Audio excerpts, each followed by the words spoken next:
just hop right into it. We've got a couple of superintendents now that are in the media, and most of the issues have to do with board governance and these contracts.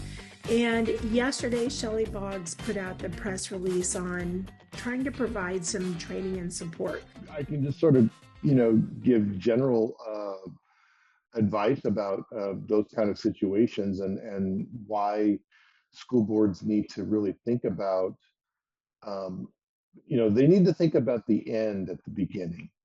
is what I would say is that, you need to think about if this goes south, the termination provisions of the contract, how long the contract is for, what's it going to cost us to get out of this. Now, on the other side, the superintendent's going to be having representation, and they're going to look at, terms favorable to them, um, making sure that they have, good, clear termination provisions that benefit them.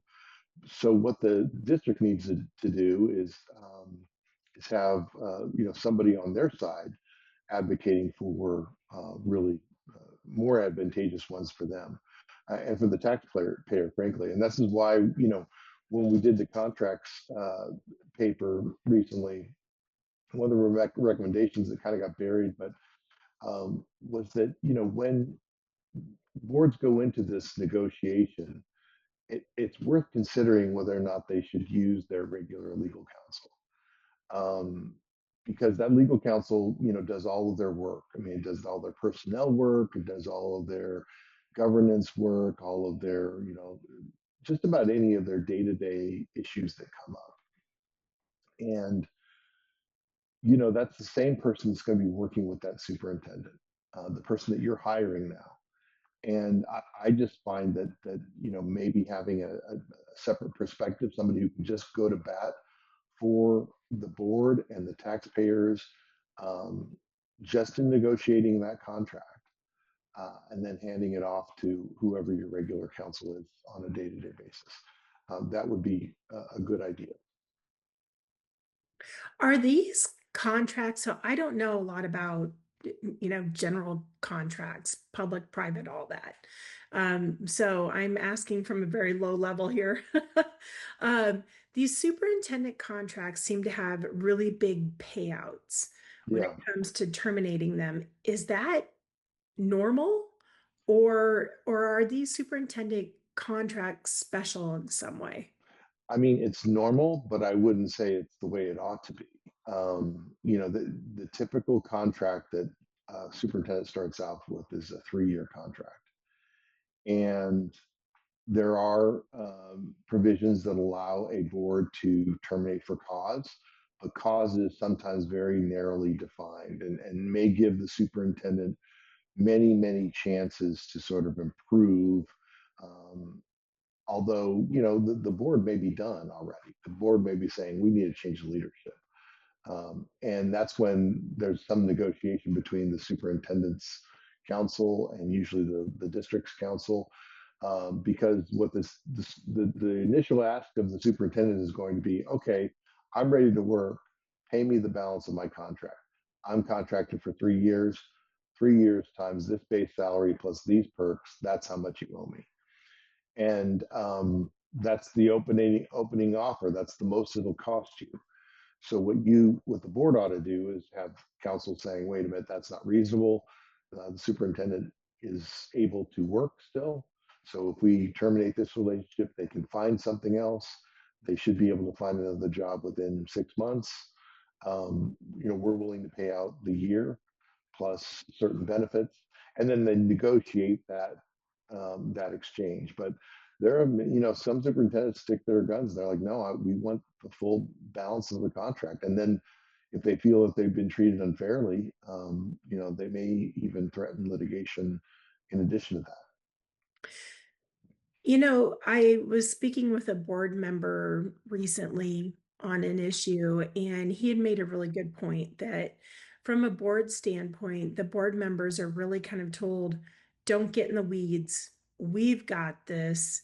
You're just here to do the high level decisions, but either at the staff level or from a legal perspective, they really shouldn't have that much involvement.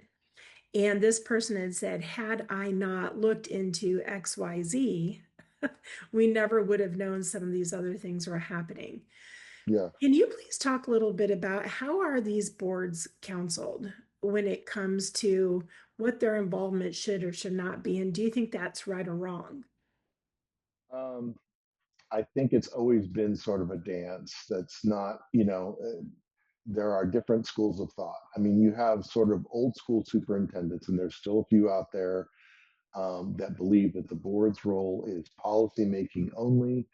The board's role is to set strategic goals, have a strategic plan, give overall direction, provide some general accountability, and that's it.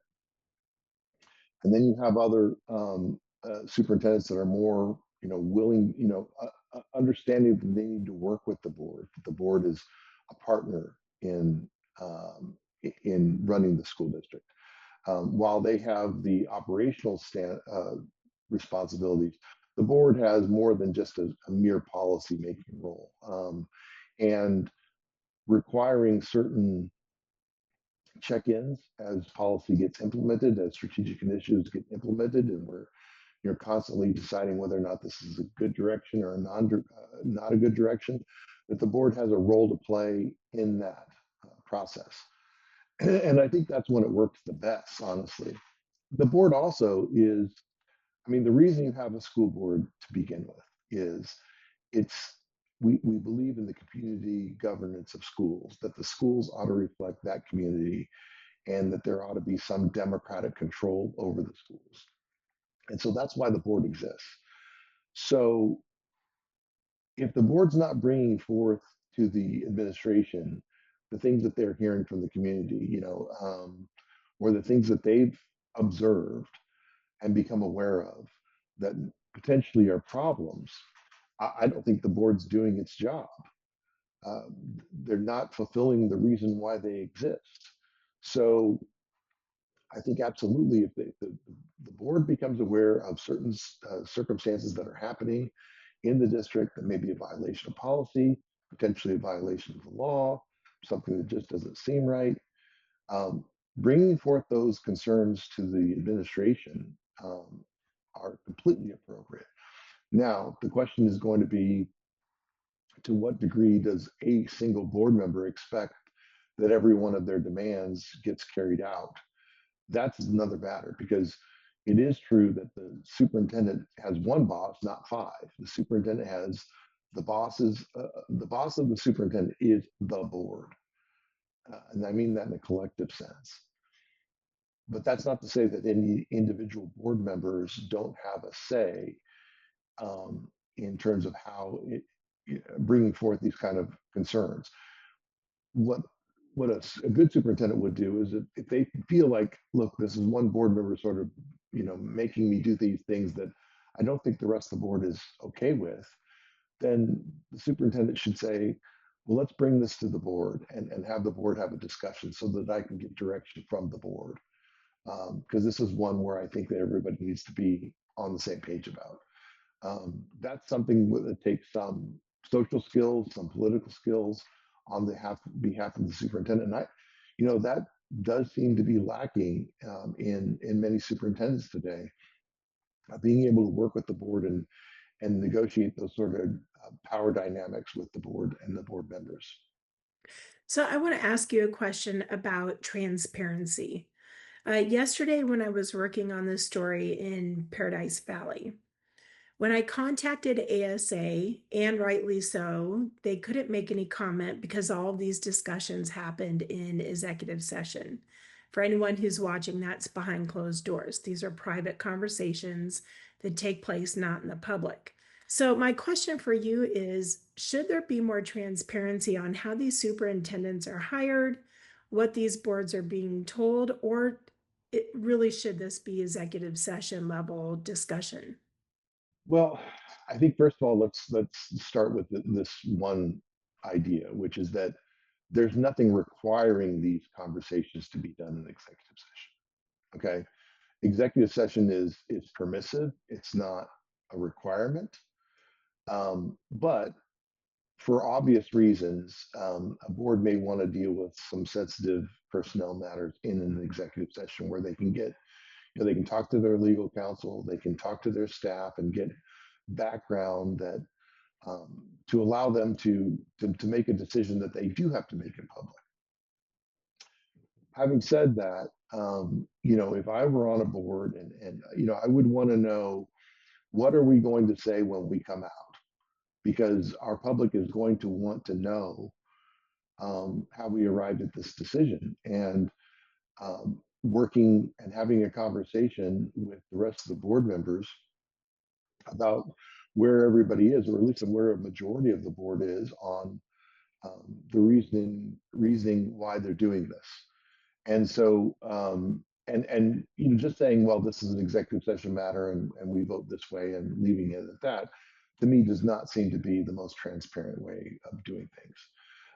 I would at least have and work with my legal counsel to come up with a statement that the rest of the board could endorse. They can't vote on it in an executive session, but they certainly can give direction to their legal counsel through discussion about, what are we going to tell the public about why this is happening? We can't just completely stonewall them and say, this is a private personnel matter and that's it. These are public dollars. This is a board that made a decision that, that this was going to be their leader for 3 years, and very quickly decided that this wasn't going to work out. So some explanation would seem to be in order. What I find really interesting was in the Liberty Elementary School District about a week or two ago, discussion was, okay, we need to look for a permanent superintendent. We want to save the taxpayers' dollars. Let's go with this nonprofit organization. They are the most affordable. Let's just do this. And they have one school board member who said, no, we need to get bids. We need to look at all of our options. And when you first look at it, you think, okay, maybe this is the one person who likes to create some issues. Fast forward now to Paradise Valley, where it was 4 of the 5 are saying, this is the cheapest, this is the most affordable, we need to save money, let's do this. You had the one lone board members, just really, really pulling for more transparency and more bids, and she got shot down. We have a responsibility to this district to be transparent and to do the absolute best job of finding a superintendent, not just the cheapest vendor, but the absolute best. Now you look at it, was it affordable? I mean, if they determined that they're now going to have to terminate this contract early, start this whole process again, was it really saving taxpayers' dollars? Right. Yeah, I mean, affordability certainly is something to be considered. I mean, I would put that in strongly in the mix, but you also want to know what the search service is going to do for you, particularly in the way of doing background checks, not only for the most basic things like a criminal record and things like that, but what is the vetting process going to be, and to what degree. And honestly, if I'm a board member, especially if I'm the board president, I'm not going to outsource that completely to the search service. I'm going to have them, help me, and certainly take the primary role. But there are other ways of vetting candidates. And one of the things, I was a board president when I served on the school board at the Madison Elementary School District. We did a superintendent search. And I was so one of the things when we looked at candidates is that we went to each district where there was a leading candidate. And this, each one of those districts had, an assistant superintendent that had applied for our job as the lead person. So we went out to those districts and we spoke with the people that worked with them, and we were free to talk to whoever we wanted to. And we got a feel for what this person's reputation was. I also don't think that I would just I mean, I would ask for recommendations. Certainly, you know, everybody says he talked to these three people. These are the people that will say the greatest things about me. I would ask for permission from the applicant to talk to others besides those that are listed as recommendations, because you know, unless they're a complete idiot, they're not going to give you three names of people that are going to say bad things about them, and or give anything less than a glowing review. You want to talk to people who know this person and know what their reputation is, and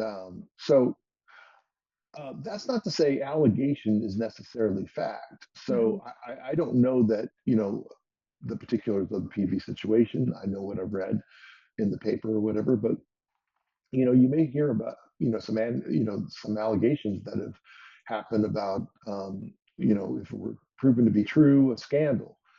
That doesn't mean that absolutely happened. I would want to do some investigation to find out what were the incontrovertible facts, so that I could make an informed decision. You want to be fair to the person for sure, but at the same time, you want to get as much information as you can, so that again, because you're putting potentially, you know, a lot of district resources behind this person. And in addition to that, you're putting, you know, the leadership of your entire system on an operations level, in this person's control for 3 years. So you want somebody who you know will work well with the board, but also has good judgment, has a good reputation of working with others, uh, all of those things. And I have to say, I have to, you know, state a bias that I have, and that is that when it comes to out of state candidates, I would be especially careful about doing that vetting, because unlike a state candidate where a person's reputations becomes pretty well known in the state, you know, the out of state candidate is an unknown quantity. Each one of these states sort of is their own, you know, place and their own culture, and people's reputation sometimes stops at the state line. So you need to do some further investigation when you're considering an out-of-state candidate, in my opinion. I think you bring up a really, really good point about allegations are allegations. And when you are vetting these people, you really need to find out, you know, the difference between what actually happened, what really happened. Can board decisions just be made quick, like, oh, we need to get out of this? Generally, you know, a rush to judgment is not a good thing when it comes to hiring a superintendent. And I think boards often feel like they're going to miss out on a great candidate if they don't make a decision quickly, or you know, they feel like their community or their staff is anxious for an answer about who's going to be their next leader. Um, I, you know, believe in taking your time, and anybody who will walk away and saying, well, look, if you don't hire me by this date, then I'm going to entertain other offers. Maybe they're not the right person for you. You make a great point.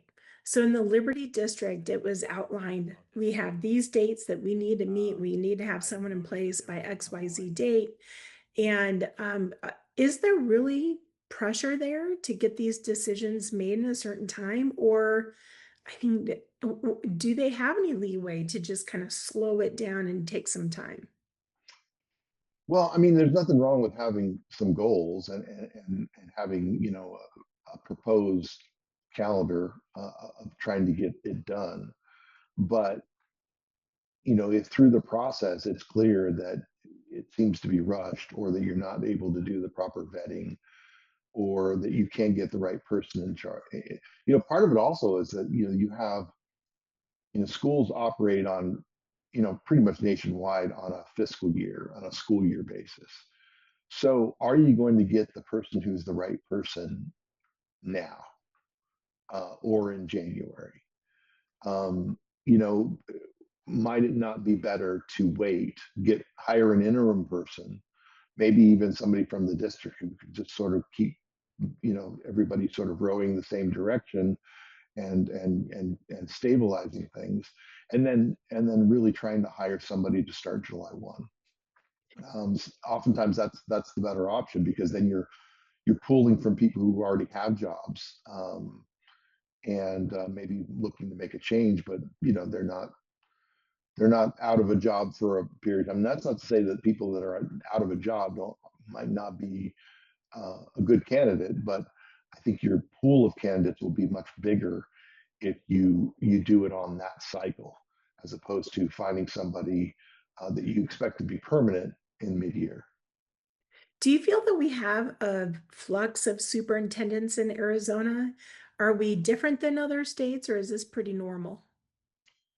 It's becoming normal throughout the country, and I mean, I think if you talk to somebody who did superintendent searches, like my friend that I used to work with at ASBA who did superintendent searches, he would tell you that over the time that he did them, he saw fewer and fewer applications in many places, and certainly fewer and fewer what he would consider to be quality applicants, where it's not 10 really well qualified people going for the job.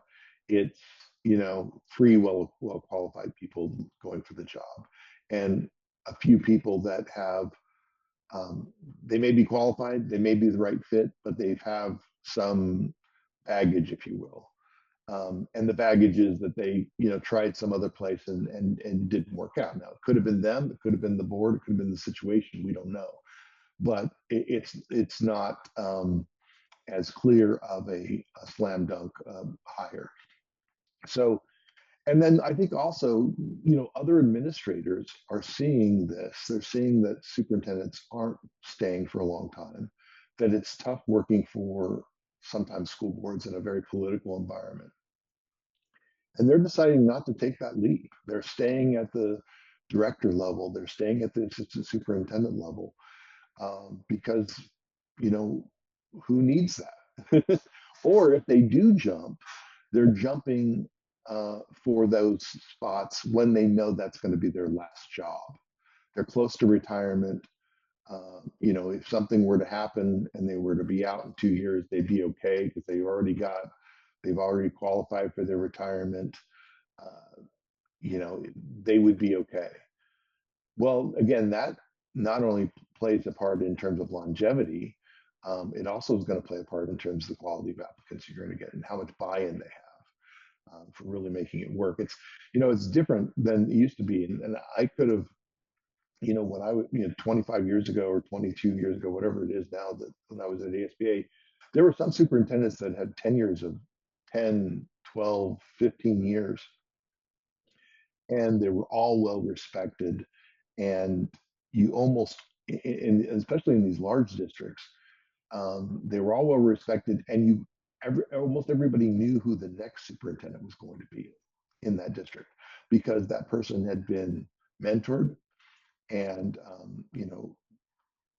had achieved maybe the second highest position in the district, and everybody knew it was going to be sort of a natural transition when that superintendent decided to leave. It was a farm system. There were some districts that were famous for it, the Mesa Public Schools, the Peoria Public Schools, Chandler, some of these great school systems that just seem to generate these great leaders. And a lot of school districts would poach people from there if they could, because they knew that they worked for a great superintendent who had a great system, and that they knew they were getting a quality system that came out of that sort of farm system. So, but that's changed a lot. I want to thank you for putting together the superintendent contract database. At least hopefully maybe just starting it, because we had talked before about how hard it is to find this information. And a while ago, I had looked at some of the top districts and the superintendent contracts, but having a comprehensive list like that, especially with all the perks, is so helpful. And I thought, it's interesting. Our state really didn't have anything like this for the longest time. So thank you for putting that together. And what kind of feedback are you getting on your work?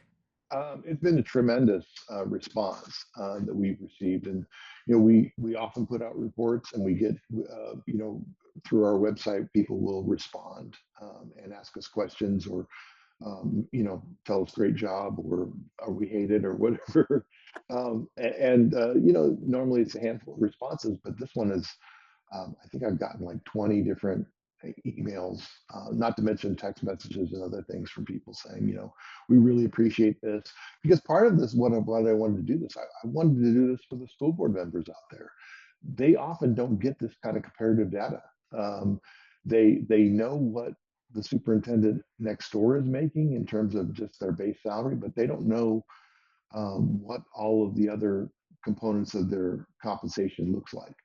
And it was one of the things I was frustrated with when I was, general counsel at ASBA for 22 years, was that, we did a superintendent salary survey, which I found not to be very valuable, because all we did was ask people that wanted to participate on a volunteer basis to tell us what your superintendent was making.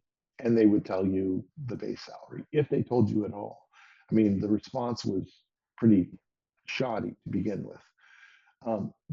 And I knew, having seen superintendent contracts over the years, that it didn't tell the whole story. And unless you got your hands on the contract, you really didn't know what the superintendent made. And so that was one of the things that when I came up for Goldwater, I'm like, that's going to be a project that I would like to take on sometime, because I think that it's good information for the taxpayers, it's good information for the board members, it's frankly good information for other superintendents to know what everybody else makes. There shouldn't be any secret to it. These are all public employees. Their contracts are public documents. And what I did find, it was troubling how difficult some districts made it to get this document. I think there's a mentality of saying like, well, Chris, if I asked how much you were making at your job, I wouldn't get it, and I wouldn't expect to get it. Right. I don't work for a public employer. You don't understand fundamentally what it's like to work for a public employer. Then, if you're making that false equivalency, you're a public employee. Everything's transparent. You're being paid for by public dollars. You have to understand that transparency comes with that. I noticed that some districts make it very easy to find the superintendent contract right there on the website. And then other districts, you either really have to dig for it or you really have to fight for it. And for the person at home who wants this kind of information, in my experience, when you do these FOIA requests, it can take some time. But how difficult was it for you to actually get these records fulfilled? It wasn't easy. It required, an email that was sent to wherever they said their public records ought to go. Most districts did not acknowledge the request in 5 days, which is required by law. There were some districts, and I think there was something like 16 districts in our survey that got an A, because they responded within 10 business days, which is a fair amount of time to respond to something like that. And then not only did they respond in 10 days, they gave it to us in a format that we had requested, which was an electronic format. There are so many districts that do play these games of saying, well, we don't give you electronic copies. We will print it out and charge you a per copy fee per page. And and by the way, you have to pay postage, or you can come get it. Come get it. Yeah. And all of that is an attempt to dissuade you from asking for it in the first place. And I like to believe, and I believe this strongly, that the Goldwater Institute and its reputation carries some weight in the state. So if we were getting that kind of response, what kind of response would somebody who is a member of the public, who nobody, maybe not a notable person, if you will, how would they, what kind of response would they get? And I can only assume that it would be worse. And if it was worse, good luck, because it's, so some of these districts that we gave Fs to in terms of transparency, I don't think you'd ever see it. And there were some districts that, I mean, I had a district that wanted to charge us a commercial rate of saying that this is commercial information, and they wanted to charge us something like $80 to receive it. And then they said that, well, it was the cost for searching for the record and for the staff time it took to copy it, and just nonsense that under the law they cannot charge for. I had a district that said, well, we'll send it to you, but you have to drive across the city to get it, which was about 35 miles from our office. And what was interesting is when we pushed back on that, we then went on their website, got all of their board members' email addresses, copied the board members on the email and said, are you sure about that? And within an hour, we got it. Well, maybe I have to go back and do that, because I know I have a records request that's over an hour away sitting at a front desk somewhere, and I can't get over there and get it. So maybe I need to try that. Well, the board members don't know what the administration is doing, and on these kind of things, the administration sometimes thinks that they can just do whatever they want, and that they don't have to let their board know about these things. And so that is a strategy that I would employ if you're getting stonewalling. Copy the board members, let them know that their administration is being less than transparent. In most cases, the board's going to say, give it to them. Interesting. So, what should I ask you when it comes to superintendents? What else should we talk about? Um, you know, One of the things that I would just say, and people have asked me this, in the different ways. I mean, do you think superintendents are overpaid? Is Goldwater against superintendents making a lot of money? And the answer is no. It's not. We're not against, and I'm not against superintendents making a lot of money. It's an important job. It's a hard job. What we're all about is transparency to the board, transparency who represents the public, transparency to the public itself, and the taxpayers. And so creating systems where that can happen and decisions can be made at the local level about whether this is fair compensation or not. And by the way, also at the state level, because, let's not forget that school districts are political subdivisions of the state.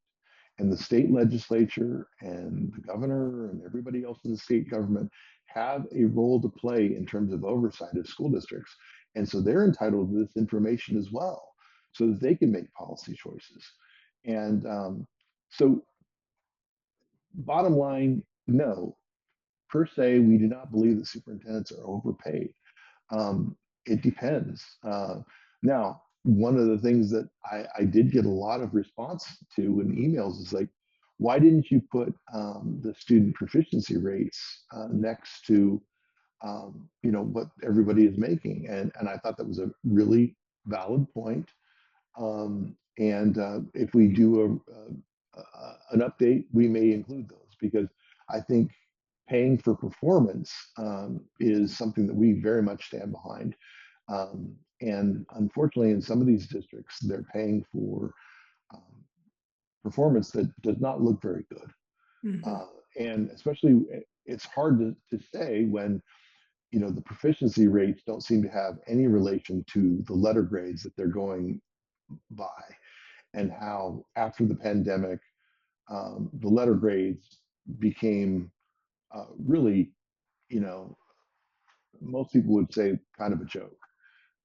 You had schools that were getting A's and B's that, you look at the proficiency levels, you look at their absentee rate, you look at, so many other different factors, and you're like, I don't understand. I don't understand this grade going with these kind of results. Yeah, last year. So last year I did that. Every year, I remember since my daughter was little, every November I wait for those grades and the proficiency scores come out. So last year I did try as much as I could to try and match superintendent pay to proficiency scores.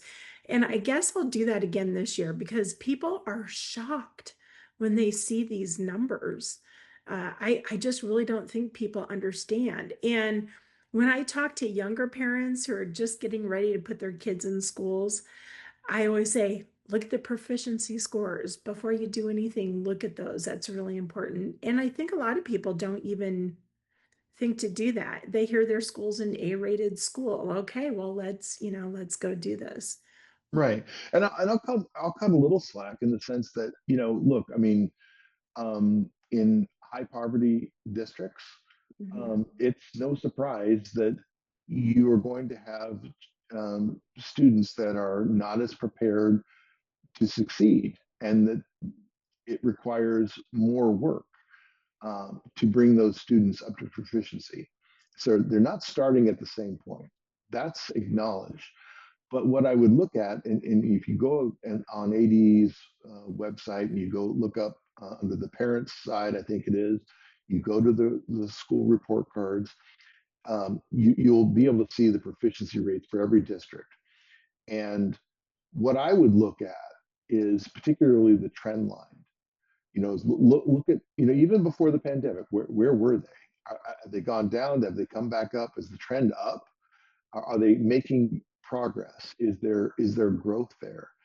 I think there ought to be, especially if I was looking at a superintendent. The superintendent brought us from, 20% proficiency to 26 or 27% proficiency over their tenure. That ought to be celebrated. Is 27% great? No. I mean, obviously you want it to keep going in that direction, but they're making progress. And I think that's what I think you'd want to look at for sure, is whether or not they're having a positive impact. Do you have any thoughts on school bonds? We're getting into election season here. Any thoughts on school bond? When I watch people talk about it on social media, people are completely divided on absolutely no way am I going to vote for this. They need to do better, uh, you know, with their monies and that kind of a thing. What are your thoughts on school bonds? I think that uh, I would want to know how the district is using their existing funds. I would want to know, what the bonds are going to be used for. How specific are they in that? Because what I've seen is that the language that is in front of the voters is so generic that they pass a bond, and then, particularly business managers that are creative, have been using those funds for all kinds of things that I don't think the voters intended. And so uh, I wouldn't say always vote no. I would say I would ask some hard questions, and I wouldn't give them a presumptive yes for sure. Look at how the money's being spent. In addition, so many school districts right now have excess facilities with the loss of enrollment. And what are they doing to close schools? Are they operating at optimum levels of capacity? And if they have closed schools, what are they going to do to sell those properties so that those monies could be used instead of asking for more from the taxpayers? Well, thank you for everything you do. I always learn so much every time I talk to you.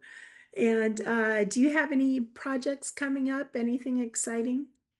No, we're sort of in the mode of getting ready for the next legislative session. It's always a constant sort of process here, and so working on model legislation that we could have folks consider in Arizona and other places, particularly in the education space. So that's what we're working on right now, and um, you'll be hearing more about the legislation that we're pursuing soon. Well, I'll follow along. And I hope we can talk again when it's ready to be submitted and go. Sure, absolutely. Well, thank you for everything, Chris. I appreciate Yeah. it. Thanks, Jen, for all your reporting. We really appreciate your interest in our work, and always happy to talk to you. Thank you so much. Have a great one. Shoot. All righty. Bye-bye.